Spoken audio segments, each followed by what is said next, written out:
This is a quick tour of my first chicken coop that I ever built. The run area measures about 12 by 8 feet considering underneath the coop. The height is 4 feet and the coop itself is 4 by 8. I mostly use coal lumber and whatever materials I had lying around. It was definitely a budget build, but it came together pretty well. For the run I use hardware cloth all the way around. It actually extends out about 2 feet from the base like a skirt to help keep predators from digging in. Over time weeds and grass have grown over most of it, which makes it even better. The coop even survived Hurricane Helene.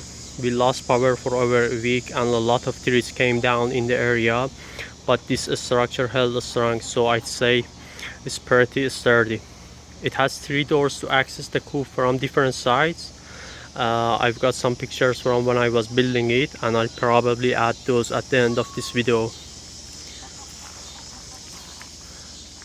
You can see one door over there, another door.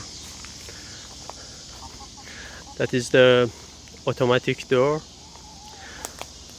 and there is another door here. If you open it, there is a nesting box and you can grab the eggs.